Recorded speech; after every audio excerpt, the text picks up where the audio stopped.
ನಮಸ್ಕಾರ. ನಿಮ್ಮೆಲ್ಲರ ಅಭೂತಪೂರ್ಣ ಪ್ರೋತ್ಸಾಹಕ್ಕೆ ನಾವೆಲ್ಲರೂ ಚಿರಋಣಿಗಳು ಮತ್ತು ಅನಂತ ಧನ್ಯವಾದಗಳು.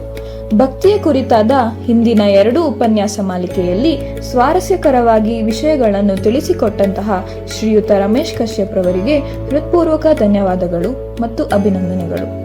ನಿಮ್ಮಲ್ಲಿ ಸುಮಾರು ಜನ ಈ ಮಾಲಿಕೆಯನ್ನು ಪ್ರಶಂಸಿಸುತ್ತಾ ವಿಷಯಗಳ ಆಳ ಹಾಗೂ ಗಹನತೆಯನ್ನು ಮೆಚ್ಚಿದ್ದೀರಿ. ನಮಗೆ ಕೆಲವು ಸಲಹೆಗಳು ಕೂಡ ಕೊಟ್ಟಿದ್ದೀರಿ. ಈ ಎಲ್ಲ ಗುಣಾತ್ಮಕ ಸಲಹೆಗಳನ್ನು ಹಾಗೂ ಸೂಚನೆಗಳನ್ನು ಮನದಲ್ಲಿಟ್ಟುಕೊಂಡು ಹಾಗೂ ಅದರ ಬಗ್ಗೆ ಗಮನವಿಟ್ಟು ಮುಂದಿನ ಮಾಲಿಕೆಗಳನ್ನು ಹೊರತರುತ್ತೇವೆ. ಮುಂದೆ ಬರುವ ಉಪನ್ಯಾಸಗಳು ಯಾವ ವಿಷಯದಿಂದ ಕೂಡಿರಬೇಕೆಂದು ವಿಚಾರ ಮಾಡುತ್ತಿರುವಾಗ ನಮ್ಮ ಮುಂದೆ ಬಂದಂತಹ ಪ್ರಶ್ನೆ ದೇವರು ಯಾರು ಎನ್ನುವುದು. ಇದರ ಬಗ್ಗೆ ಮುಂದಿನ ಮಾಲಿಕೆಗಳಲ್ಲಿ ಉತ್ತರ ಸಿಗುವುದೆಂದು ನಮ್ಮೆಲ್ಲರ ಆಸೆಯಾಗಿದೆ. ಉಪನ್ಯಾಸ ಮಾಲಿಕೆಯನ್ನು ಮೆಚ್ಚಿದ ನಿಮ್ಮೆಲ್ಲರಿಗೂ ವಂದಿಸುತ್ತಾ, ನಿಮ್ಮ ಸಲಹೆ ಸೂಚನೆಗಾಗಿ ಕಾಯುತ್ತಾ, ಮಾಲಿಕೆಯ ಶ್ರೇಷ್ಠತೆ ಬಗ್ಗೆ ಗಮನಿಸುತ್ತಾ ಈ ಸಂಚಿಕೆಯನ್ನು ಶುರು ಮಾಡೋಣವೇ? ನಮಸ್ಕಾರ ಆತ್ಮೀಯ ಬಂಧುಗಳೇ, ಶ್ರದ್ಧೆಯ ತಂದೆ ತಾಯಂದಿರೆ, ಈ ಒಂದು ಉಪನ್ಯಾಸ ಮಾಲಿಕೆಯಲ್ಲಿ ದೇವರು ಯಾರು ಎಂಬಂತಹ ಒಂದು ಪ್ರಶ್ನೆಗೆ ಉತ್ತರ ಹುಡುಕೋ ಪ್ರಯತ್ನವನ್ನ ಮಾಡೋಣ.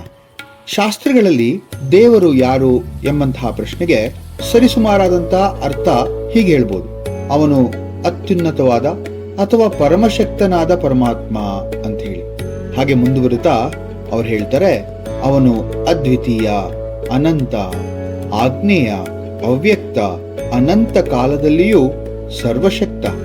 ನಾವು ಯಾರನ್ನ ಸರ್ವಂತರ್ಯಾಮಿ, ಸರ್ವಶಕ್ತ, ಸರ್ವವ್ಯಾಪಿ ಅಂತ ಕರಿತೀವೋ ಆ ಒಂದು ಅಗೋಚರವಾದಂತಹ ಪರಮ ಶಕ್ತಿಗೆ ನಾವು ದೇವರು ಅಂತ ಹೇಳ್ಬೋದು. ದೇವರು ಇದ್ದಾನ ಇಲ್ವಾ ಅನ್ನುವಂತಹ ಪ್ರಶ್ನೆ ಬಹಳಷ್ಟು ಜನರನ್ನ ಕಾಡಿದ್ರು ಕೂಡ ಆ ಆಸ್ತಿಕರು ಮತ್ತು ನಾಸ್ತಿಕರಲ್ಲಿ ಇರತಕ್ಕಂತಹ ಭೇದವನ್ನ ನಾವಿಲ್ಲಿ ವಿಚಾರ ಮಾಡದೆ ದೇವರ ಒಂದು ಇರುವಿಕೆಯನ್ನ ಅನುಭವಿಸುವಂತಹ ನಾವುಗಳೆಲ್ಲರೂ ಕೂಡ ದೇವರು ಇದ್ದಾನೆ ಎಂಬಂತಹ ಒಂದು ವಿಚಾರವನ್ನ ಗಮನದಲ್ಲಿಟ್ಟುಕೊಂಡು ಈ ಉಪನ್ಯಾಸ ಮಾಲಿಕೆಯನ್ನ ಕೇಳೋಣ. ಪ್ರತಿಯೊಬ್ಬರೂ ಕೂಡ ದೇವರ ಬಗ್ಗೆ ಅವರ ಪ್ರತಿಪಾದನೆಯನ್ನ ಅನೇಕ ರೀತಿಯಲ್ಲಿ ಹೇಳ್ತಾ ಹೋಗಿದ್ದಾರೆ. ಅದರಲ್ಲಿ ಡಿ.ವಿ. ಗುಂಡಪ್ಪನವರು ದೇವರನ್ನ ವಿಚಿತ್ರ ಎಂದು ಕರೆದಿದ್ದಾರೆ ಅಲ್ವೇ? ನೋಡಿ, ಅವರು ಹೇಳುವಂತ ಮಾತು ಎಷ್ಟು ಚೆನ್ನಾಗಿದೆ.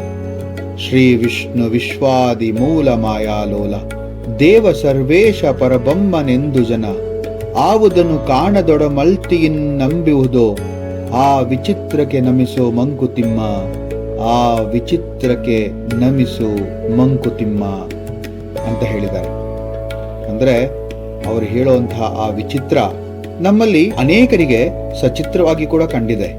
ಶಾಸ್ತ್ರಗಳಲ್ಲಿ ದೇವರು ಅತಿ ಶಕ್ತಿಯುಳ್ಳಂತಹ ಒಂದು ಅಗೋಚರ ಇರುವಿಕೆ, ಸೂಪರ್ ನ್ಯಾಚುರಲ್ ಪವರ್ ಅಂತ ಹೇಳ್ತಾರೆ. ಅವನು ಪರಮ ಸತ್ಯ, ಅವನು ಅಲ್ಟಿಮೇಟ್ ರಿಯಾಲಿಟಿ ಅಂತಕ್ಕಂಥ ಮಾತು ಕೂಡ ನಮ್ಮಲ್ಲಿ ಬಹಳಷ್ಟು ಜನರಲ್ಲಿ ಇದೆ. ನಾವು ಹೇಗೆ ಗಾಳಿಯನ್ನ ಕಾಣೋದಿಕ್ಕಾಗಲ್ವೋ ಹಾಗೆ ದೇವರನ್ನು ಕೂಡ ಕಾಣೋದಿಕ್ಕಾಗಲ್ಲ. ಆದರೆ ಹೇಗೆ ಗಾಳಿಯನ್ನ ಅನುಭವಿಸ್ತೀವೋ ಅಥವಾ ಅದರ ಇರುವಿಕೆಯನ್ನ ಅನುಭವಿಸಿ ಅಭಿವ್ಯಕ್ತಿಗೊಳಿಸ್ತೀವೋ ಹಾಗೆ ದೇವರ ಇರುವಿಕೆಯನ್ನು ಕೂಡ ಅನುಭವಿಸಿ ಅಭಿವ್ಯಕ್ತಿಗೊಳಿಸೋದಿಕ್ಕೆ ಸಾಧ್ಯ ಇದೆ. ಭಕ್ತಿಯ ಪರಾಕಾಷ್ಠೆಯನ್ನ ತಲುಪಿದಂತಹ ಎಲ್ಲರೂ ಕೂಡ ದೇವರನ್ನ ಕಾಣ್ತಾರೆ. ಬಸವಣ್ಣ ಹೇಳ್ತಾನಲ್ವಾ, ಕಾಯಕವೇ ಕೈಲಾಸ. ಆ ಕೈಲಾಸದಲ್ಲಿ ಯಾರಿದ್ದಾರೆ ಹಾಗಾದ್ರೆ? ಅದೇ ದೇವರು. ಅಂದ್ರೆ ದೇವರನ್ನು ಕಾಣುವಂತಹ ಒಂದು ಅಭೂತಪೂರ್ವವಾದಂತಹ ಮಾರ್ಗ ಅಂತಂದ್ರೆ ಕಾಯಕ ಅಂತ ಹೇಳಿ. ನಮ್ಮ ಕಾಯಕದಲ್ಲಿ ನಿಷ್ಠೆ ಶ್ರದ್ಧೆಯನ್ನ ಇಟ್ಟಂತಹ ಪ್ರತಿಯೊಬ್ಬರಿಗೂ ಕೂಡ ಅವರ ದೇವರು ಕಾಣುತ್ತಾನೆ ಅಂತ ಹೇಳ್ತಾ ಈ ಉಪನ್ಯಾಸ ಮಾಲಿಕೆಯನ್ನ ಇಲ್ಲಿಗೆ ಸಮಾಪ್ತಿಗೊಳಿಸ್ತಾ ಇದ್ದೇನೆ. ಮುಂದಿನ ಉಪನ್ಯಾಸ ಮಾಲಿಕೆಯಲ್ಲಿ ಮತ್ತೊಂದು ವಿಚಾರವನ್ನ ಹೊತ್ತು ತರುವ ಪ್ರಯತ್ನವನ್ನು ಮಾಡ್ತೇನೆ. ನಮಸ್ಕಾರ.